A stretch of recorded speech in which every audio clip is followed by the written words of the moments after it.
Hi, we're with Alex Traversa from Bureau of Cannabis Control. How you doing today? Good, how are you? Good, good. Tell our readers about yourself.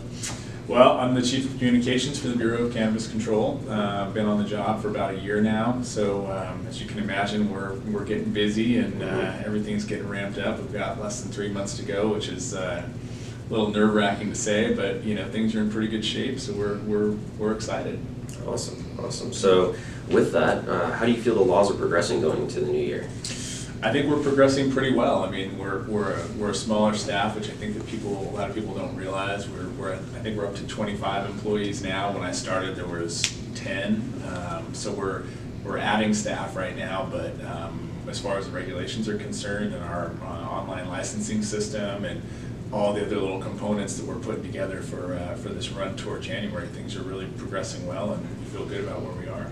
Awesome. So, do you see any policies in SB 94 being pushed past their expected date? I know we initially thought the temporary licenses were going to be in the fall, but now they're January 1st. Is there anything else that's going to be pushed? Well, so in MCRSA and in ALMA, the Bureau was always going to be issuing licenses on January 1st, so that hasn't changed. We still anticipate issuing licenses on January 1st. In fact, we're going to be working even though it's a state holiday, because we're to that point where everyone's just really excited to be able to issue licenses. So that hasn't changed. What SB 94's passage did was it took MCRSA and the language in Prop 64 and made that one model for us to follow, instead of creating two sets of rules, one for medical and one for adult use. So that just changed our direction a little bit, but it hasn't impacted our timeline at all. Okay, cool. So with becoming legal later in the game, what has the Bureau learned from Washington and Colorado? I've been in California politics for about 15, 20 years. I forget the exact, it's been so long, but it's always been a push. Like, California's always wanted to be the first state to do something, right? The first state in the nation to legalize or to do whatever. And in this case, it really benefits us to not be the first state, because it's this process is a huge undertaking. And anytime we can learn from other states, it's really to our benefit. So in looking at Oregon, for instance, when they rolled out, there was a shortage of testing labs. So there was a backlog of product that needed to be tested, so you had shortages at the retail level. So what the Bureau has done is we've been proactive in going to testing labs to say, hey, what are some concerns you have? Are you gonna seek licensure right out of the gate? Because we want to make sure there's going to be enough labs so we don't have that same issue. Same thing if you look at Colorado, and some of the issues they had with edibles and the labeling on their packaging, and that's one area we've worked with public health a lot to get the appropriate warning labels, to have the amount of THC on the packaging, to make the products not appealing to kids. We've gone through a lot of different things to try to learn from that lesson that they had. So it's been good for us, and those other states have been extremely generous with their time. We've had calls on almost a weekly basis with Colorado and some of the other states to sort of pick their brain about our regulations as we move forward. So they've been a great resource for us. Awesome. Yeah. So just recently, California just voted to push to the federal government to say, yes, we want to reschedule cannabis. Has this changed the mindset with the Bureau? It hasn't. I think a lot of us, our focus has really been on getting regulations done and knocking out all this work that we've got to do. Again, it's just this monumental task. But I think we all agree that rescheduling cannabis would certainly make lives easier for the industry, in terms of banking, in terms of a lot of different things, but primarily in banking, because a lot of the folks in the industry, it's such a concern, it's such an issue for a lot of people. The fact that it's primarily a cash business, it's been something we've heard from day one that unfortunately the Bureau can't fix by ourselves. And we've been fortunate enough to be a part of the State Treasurer's working group on banking, and had some role in that, but rescheduling would certainly make things easier for a lot of folks in the industry. So working off of that, We had a source notify us that a sole government pre-approved payment processing provider is coming in the new year. Is this something that is factual? You know, I've heard a lot of different solutions from a lot of different people.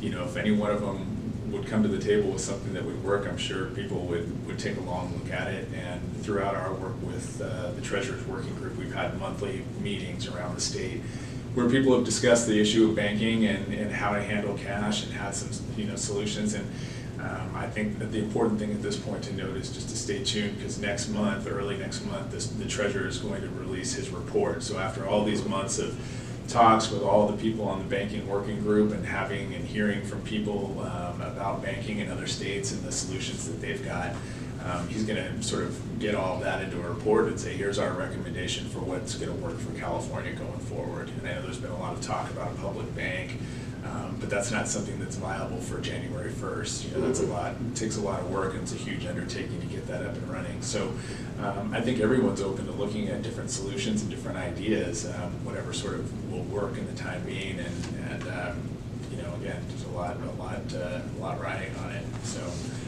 as for one specific solution, I'm not sure at this point where we're at, but I know everybody's really open to anything that might work. Absolutely.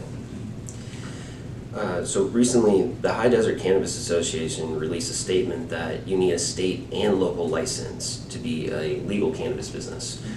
How do you feel that will affect the processing time?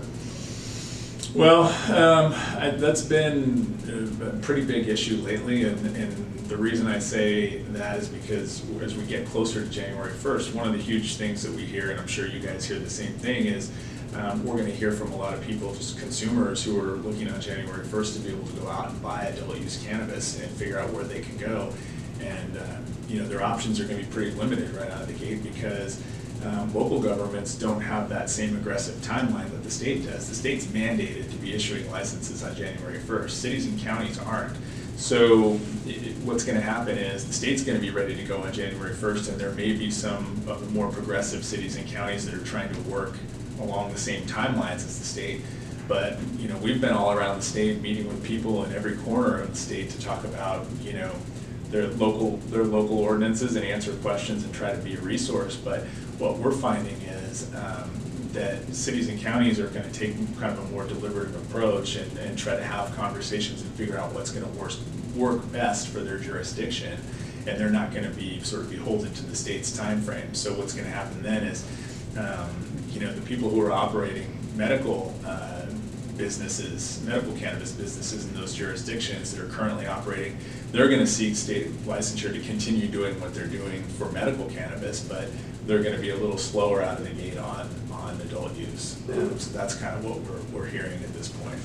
So you only need a state license for medical? You need a state license for both. So what I'm saying is, so the folks who are already operating legally in their cities and counties, whether it's a medical dispensary or you're growing and you're doing everything according to what's legal locally, you'll be able to come to the state on day one and hopefully get a license to continue operating. You'll have your application in and be able to get a license for medical. But if your local government right now doesn't have an ordinance in place that allows for commercial cannabis culture operation for adult use, then you're not going to be able to get a state license for adult use. Mm-hmm.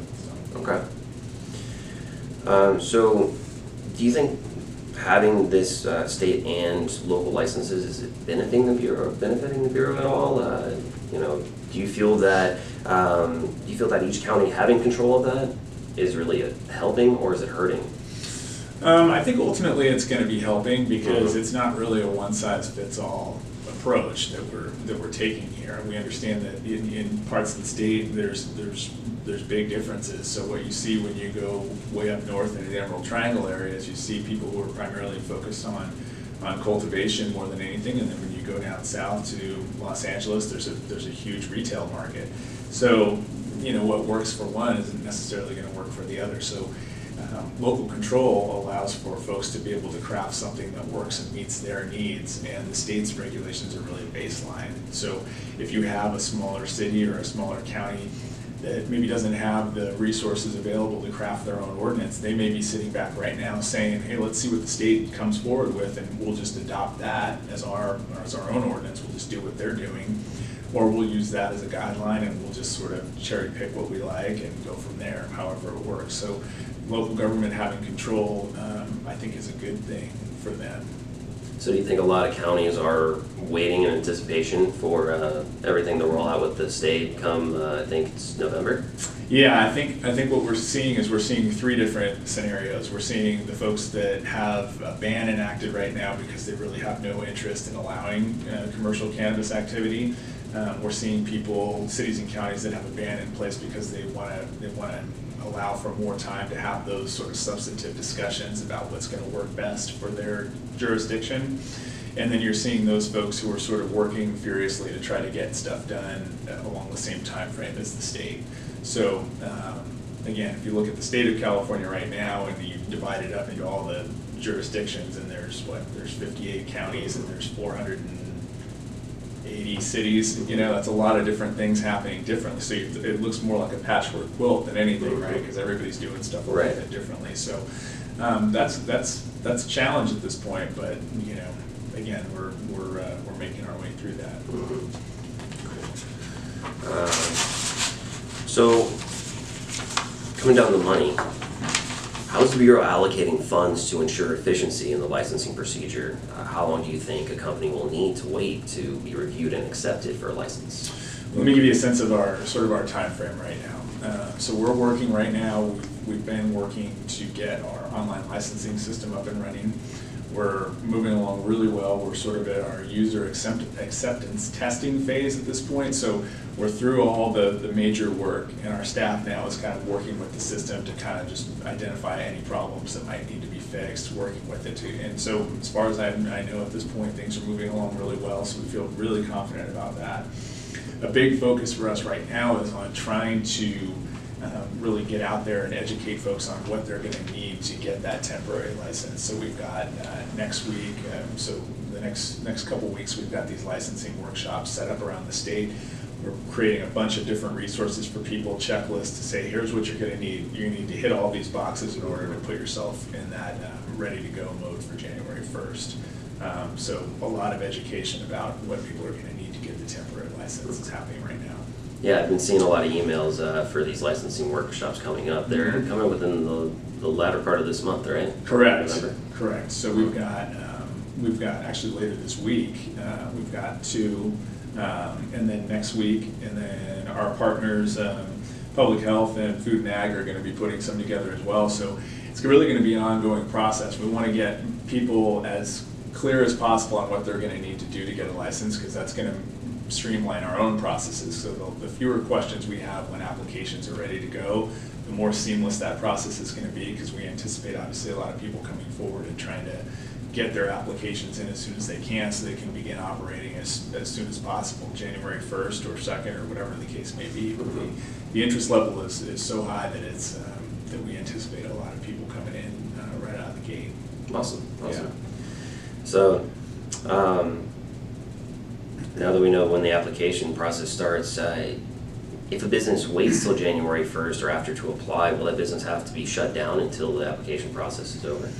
Well, so when they get their application in, if their application is being processed, and they're able to show that, then they could theoretically still be operating. So we're not going to, we understand that not every person is going to be coming in the door on the first day of our applications, but we anticipate that a lot of people that are currently operating and are in good standing with their local governments and their local jurisdiction are going to be in good shape to just get that application in. So it's really going to be those folks we would anticipate that are new to the industry, that are trying to create a new business, it's going to take them a little longer to get in the door, because they're going to need to establish the fact that they need to get their local permit before they come to the state. So that's going to take some time. But as far as the medical shops that are currently operating and the people who are currently growing and doing everything by the books, and the manufacturing plants, all that, testing labs, those folks that are already operating, it's just a matter of getting everything right on their application and getting it in, and the turnaround on a temporary license should be pretty quick.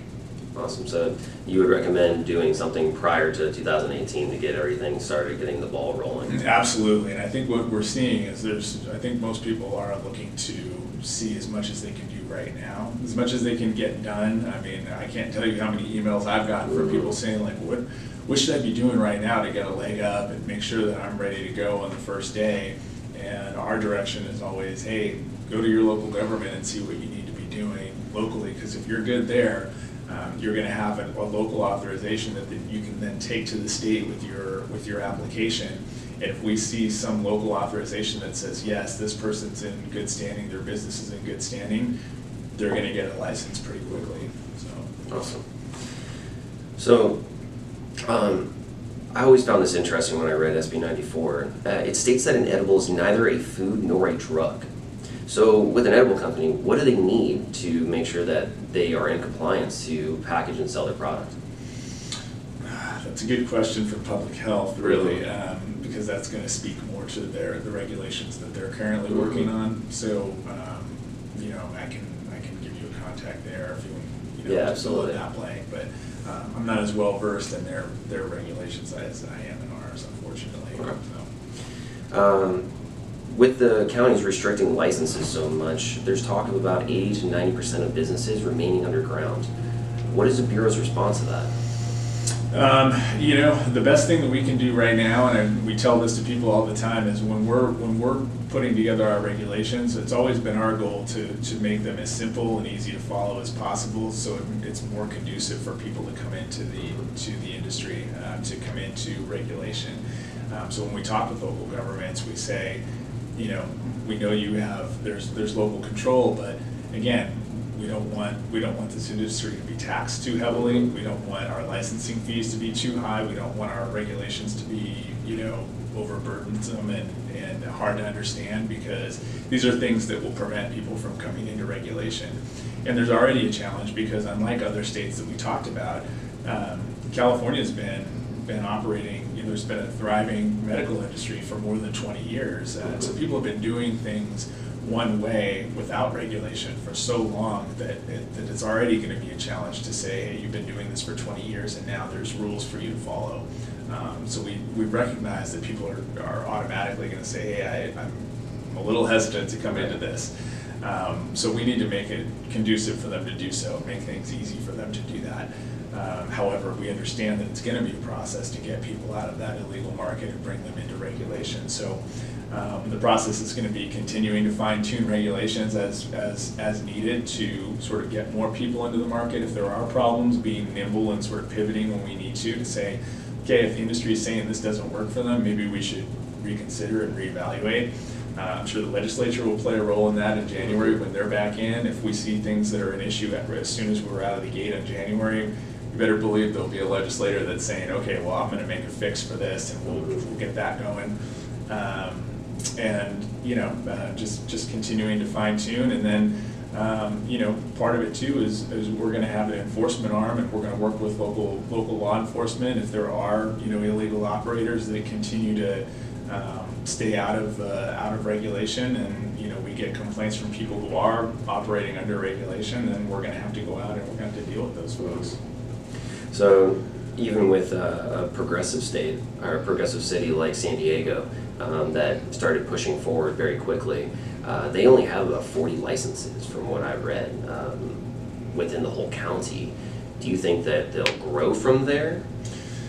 You know, it's difficult to say, but I would anticipate that as we move along in terms of our regulation, that there will be a lot of these localities that are putting a cap on the number of businesses. We'll obviously hear from the industry in their area that they need to maybe expand on that. But I think that these are all a starting point for people. These numbers are a starting point, and we'll see where we go from there. But from our perspective, I mean, we have to know, hey, if San Diego's only offering, you know, 40 licenses for dispensaries, the Bureau can only issue 40 state licenses for dispensaries in that area. So that's one thing that it's going to be a challenge for us is knowing what each jurisdiction has in place and what we're able to do, what we're able to license. So if there's a ban in place, we can't issue a license in a city or county with a ban. And if there's only 40 licenses or permits or whatever the authorization is locally, we can't exceed that. So if there's already 40 licenses that have been given out by the state, we can't do a 41st. So that's where we're at. And circling back around to your previous answer, with regulation and enforcing that, are you guys going to start doing that immediately, where you're going to do some enforcement on illegal operations, or are you going to take a step back, see what happens, try to take an assessment of, what makes sense, what works, what doesn't, or are we going to start kicking down doors starting January 1st or a couple months after? I don't want to. Let's. I don't want to talk about kicking down doors, right. but it's going to be it's going to be a process, and as we're hiring people and we're staffing up, a lot of the positions we're hiring now are in licensing because that's our big focus, obviously. But as we get into December and January and the first part of February, the hiring we do is going to be in enforcement. A lot of that is going to be primarily to when a licensee comes in and gets their temporary license, we have a 4-month window where our enforcement folks are going to then do the background check and vet that application. So that's what they're going to be focused on primarily out of the gate. And we're going to continue to build up our enforcement. So I think that there's going to be sort of a gradual build up on the enforcement side of things to then, and we're going to allow some time for people to come into the regulated market. So I think that first 6 months of the year is going to be really key to kind of see what happens and how things are unfolding. So I wouldn't say that there's going to be a huge effort right out of the gate, but we're going to build our enforcement team. We've already been in close coordination with local law enforcement and other state agencies that have an enforcement arm, Fish and Wildlife being one.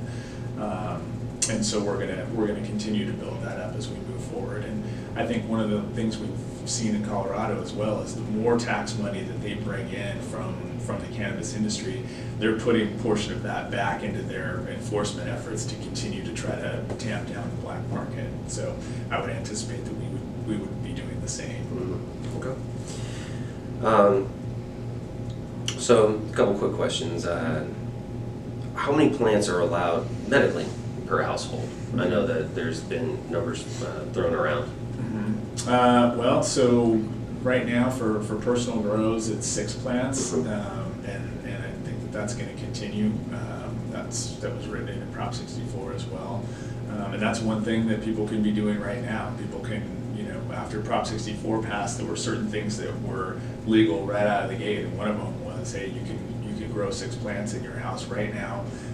Indoors, because obviously if they're outdoors and there's certain rules about that, and local jurisdictions can crack down and say, okay, well, if your plants are visible, then we can crack down on you. But if you keep them in your house, everything's fine. So 6 is the number for now. Is it per household or per head? Per household. Per household. Per household. Okay. And coming to consumption licenses, because I know there are specific licenses that you need for a consumption site. How are they being dispersed, and what will the process be for temporary event licenses? Yeah, so right now that's a big thing that's still being worked through. That's one of the things in our regulations that's still being worked through, but a lot of on-site consumption is still going to be left to local jurisdictions to decide what they're going to be willing to allow. The state's not going to mandate that cities and counties can or can't allow for on-site consumption. That's going to be left to each jurisdiction to decide. So the Bureau has been really willing to take feedback and input from the industry and from stakeholders who have been doing this for a long time and have some very strong feelings and strong opinions. And so when we went through the process of putting our medical regulations out there back in April, we did our 45-day comment period where we went around and we heard feedback from the community, and we got some really great feedback, and I think that's going to make our regulations that much stronger. So we're really always willing to listen to people and hear their feedback, and I think this is one thing that we're hearing a lot from folks about, wanting those special event permits and being able to do that. So we're taking all that feedback and those suggestions taking it to heart right now and trying to put those into regulations.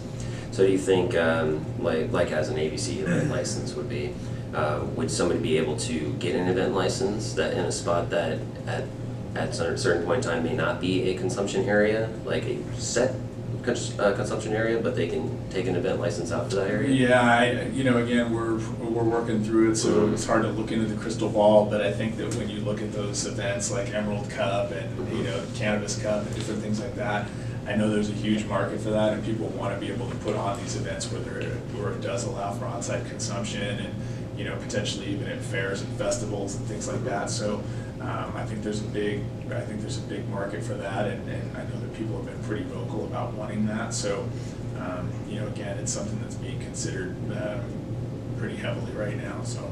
Will that be in when the laws roll out in November? Yeah, so when the regulations come out in November, they'll speak to on-site consumption and those special event permits. So that will be contained in those regulations that come out.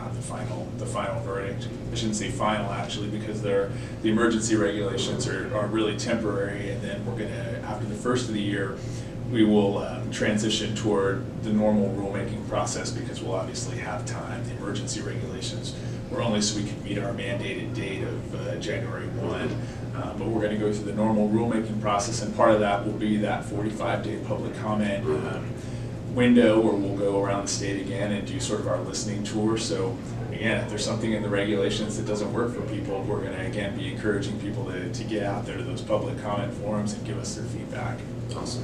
So what would be the best way to reach you guys, to contact, and where can we go to these hearings? Like, how can we find out about this? So the best, so we have a variety of ways that we communicate with the public. We have a sort of a listserv, so if you want to sign up to get emails from the Bureau, and again, we certainly don't overdo it. So people are hesitant to say like, well, the last thing I need is more emails coming my way. You can sign up on our listserv, and you can get emails related to upcoming Bureau meetings, regulations, and just really the important stuff. It's something like, hey, this other agency is doing this thing. It's more like just, nope, here's an update on our regs. Here's a public comment meeting where we're going to be at. We want people out there. So it's just those things. So you can go on our website, which is bcc.ca.gov, and you can sign up for our listserv. We also have information that we obviously post on our website. And we also have the state's cannabis web portal, cannabis.ca.gov, which has updates from really every state agency that has anything to do with the cannabis regulation effort, all in it's a one-stop shop really for cannabis information. We're also on Facebook, Twitter, Instagram. You can get all the information there. So yeah, I mean, we're really trying to go about it in all ways, and really, regardless of how you receive your news, we're trying to get it to you. So awesome. Lots of different ways to be involved. So, yeah. Well, Alex, thank you so much for the interview. Yeah, absolutely. And after this interview, we'll have a couple reader questions. So okay. Thank you so much for having us. Absolutely. Thank you.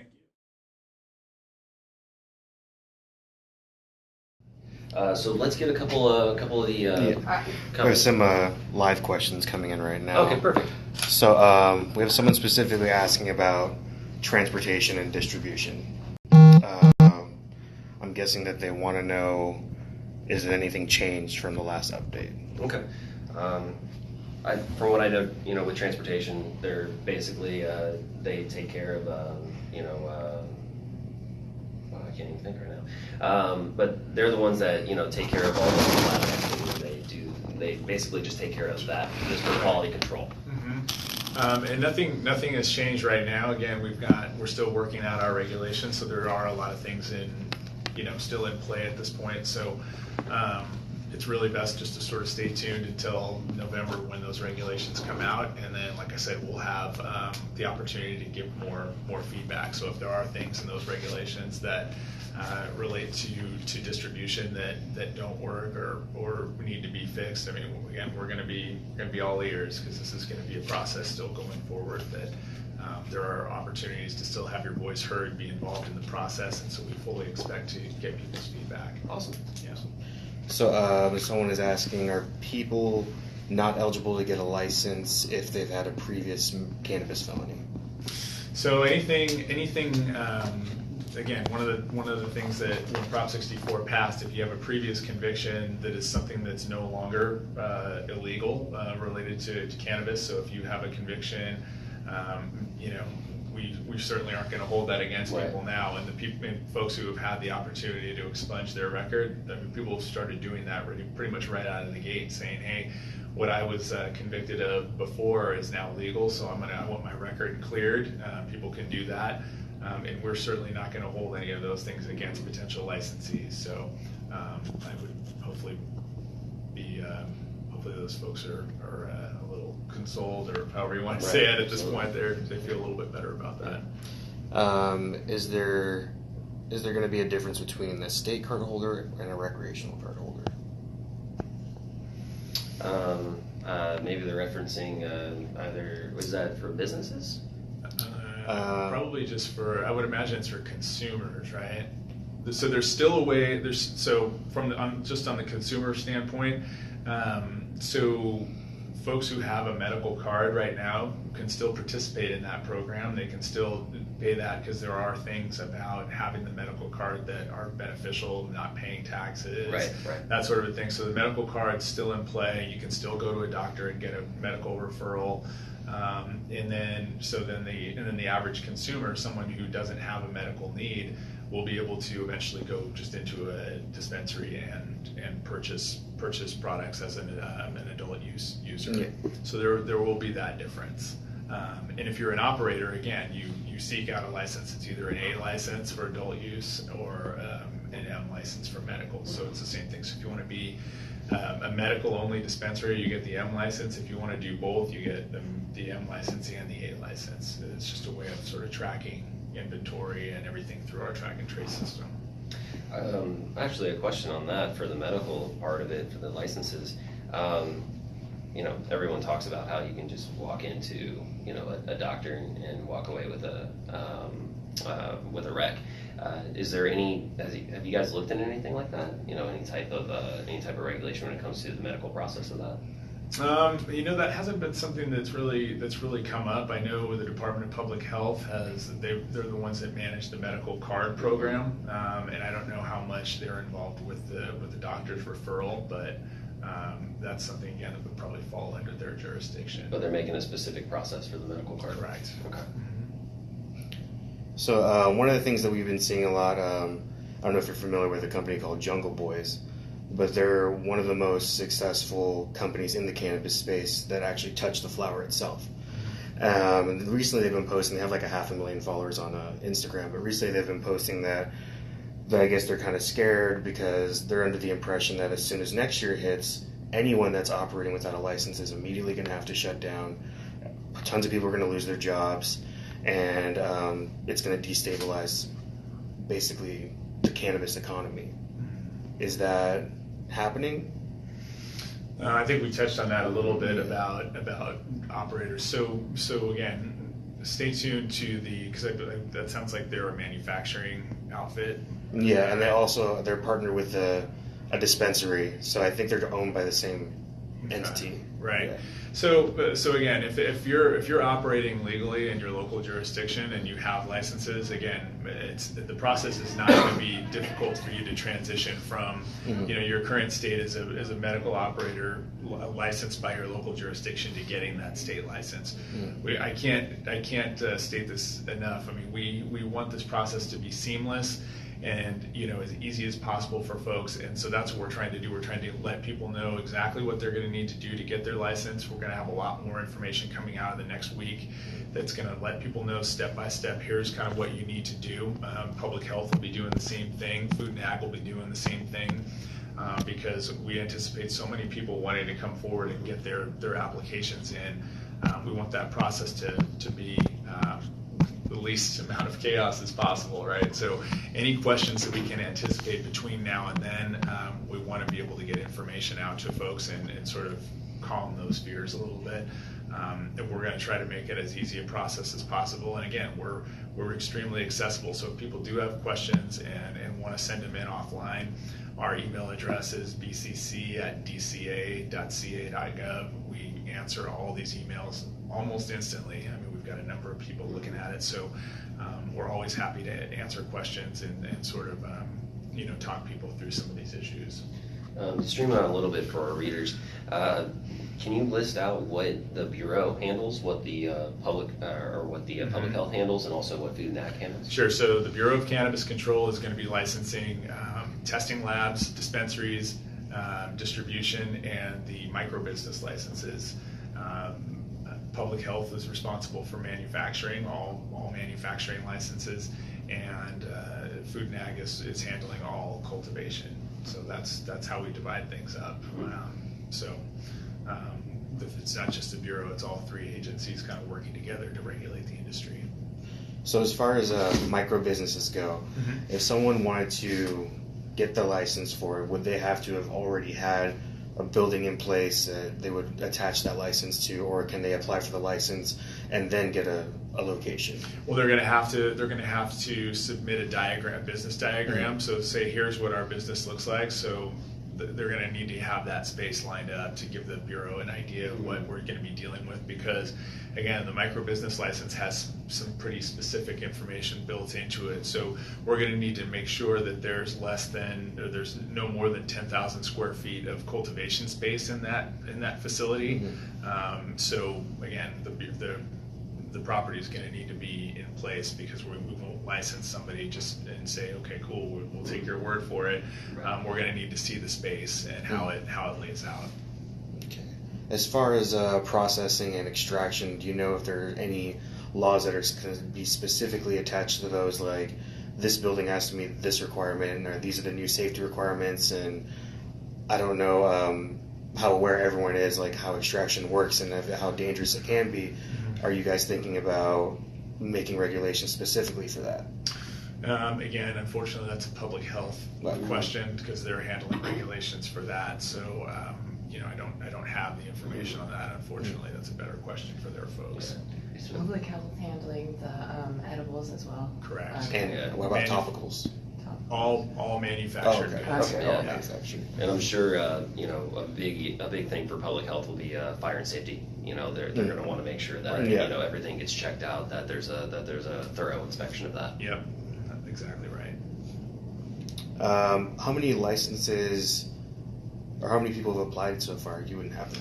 No one's applied yet, because again, we don't have the application ready. So, but I mean, like I said, there's just been an incredible amount of interest, and we get so many questions on a regular basis about when the applications are coming, how can I be ready, if I want to do this, is it possible? So there's going to be a ton of interest, I'm sure, and I think as part of our business plan, we're leading up to this to try to sort of gauge what our needs are going to be from our own infrastructure point of view.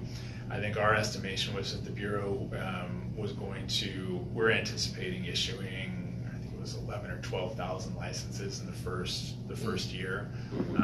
So again, that's a very rough estimate, because I don't think anybody can anticipate exactly how many people are going to be coming in the door on in that first couple of months. So a lot of interest, and we expect to see a lot of people applying.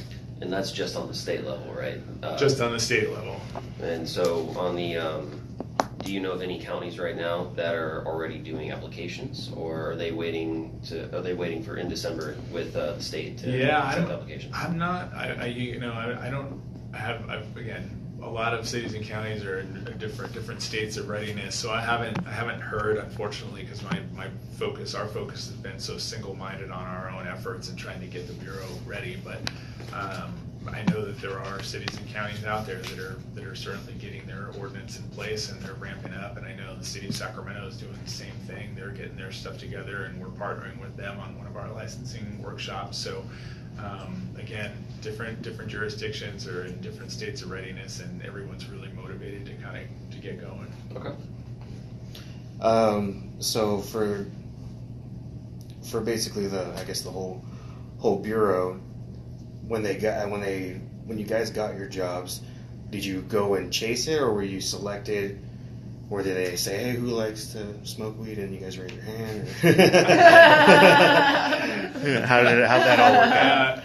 So it's different for everybody. So we started out, and there's certain folks on our staff that were appointed by the governor, myself included.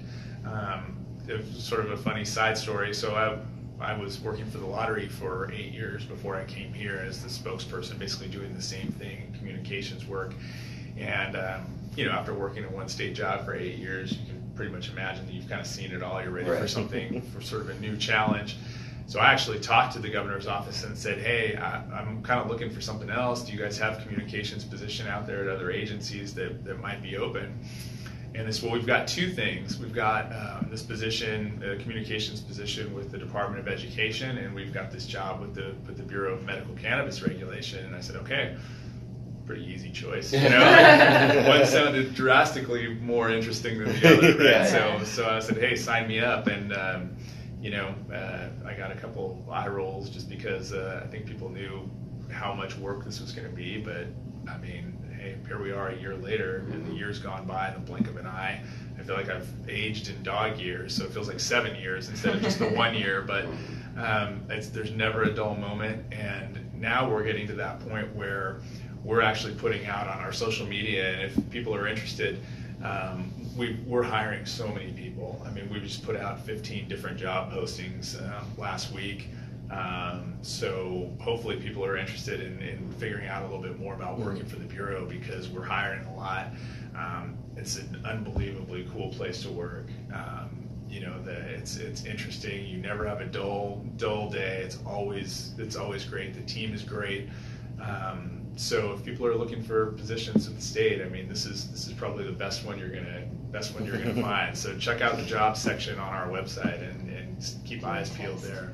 You hear that, guys? If you want the ins, go get a job. Exactly. So a lot of it is just it's so interesting to be a part of something that's just starting out. I mean, it's such a rarity in state government to find a position where you're starting at something that's just building from scratch. And like I said, my previous experience working with the California Lottery, there's people who have worked there for 30 years. The lottery's been in existence for 30 years, and they've been there for 30 years, and their fondest moments are still the first days of working there, and because it was exciting, and there was this sort of uncertainty about how things were going to come together. And that has a way of really bringing people together to work hard behind a common goal. And I think that's one thing here is, everybody's working hard, and we've got a goal in mind, and we're trying to achieve it, and we're in great shape. And I think people have a great attitude about it. There's a lot of energy, and it's completely different than any other state position that I've ever held. I mean, I've worked for the 3 governors now, and I worked in the legislature, I worked at other state agencies, and nothing can compare to this job. So, Awesome. Yeah. Advertising, did we touch on that at all? No, not really. So with advertising, we know now in some of the state laws with SB 94 itself that you have to, obviously nothing can be advertised or marketed towards children. I know with edibles specifically, we can't do any gummy bears or anything like that. I mean, obviously everyone was kind of, under that understanding that was going to happen. But also what I found was unique was you have to put the license number. Like if you're doing a billboard or whatnot, you have to have the license number of whatever product that you're trying to sell. Are there any other laws along with that are going to be going through with advertising? It's hard to keep up with that again, because at the start of last year, I think there were 60 there's about 60 different pieces of legislation related to cannabis that were sort of making their way through the process. And like most legislation, I'm not sure sort of from what started, I'm not sure what came out on the other end necessarily. Right. And we sort of stay out of commenting on any pending legislation, but I know there were a number of different things. One of the main things that kept coming up during Chief Ajax's confirmation hearing is that, is related to advertising and not wanting specific things to be put out there in areas where it's visible to children, and they want packaging to not look like, Cheetos or gummy bears or whatever, anything that's appealing to kids. So I know it was a huge concern, and I'm sure we'll see more related to that in the next legislative cycle. But we haven't really seen a whole lot related to that. There were some specific things that are in the regulations that were in Prop 64 about where billboards can be and how close to schools and all this sort of stuff. But I'm not as familiar with where those things are at right now. Okay. And also, for all of our readers, November, about what, mid-November? Mid-November. Is when all the laws, everything is going to be defined, everything's going to be pushed out then. So keep an eye out for that as well. Correct. Especially. Yes, absolutely. Because, I mean, specifically with advertising in general, there were just, from what I read from it, is, you know, like a couple like big points from what you were saying, like can't do this, can't do this, can't do this. I do know there were a couple things that still need to be slightly defined, but you know, if you read through SB 94, which is a long read. Yes. Most everything we do at this point is a long read. Yeah. It basically it's just those points that he pointed out with that. Right. Cool. I think we're good. Awesome. Awesome.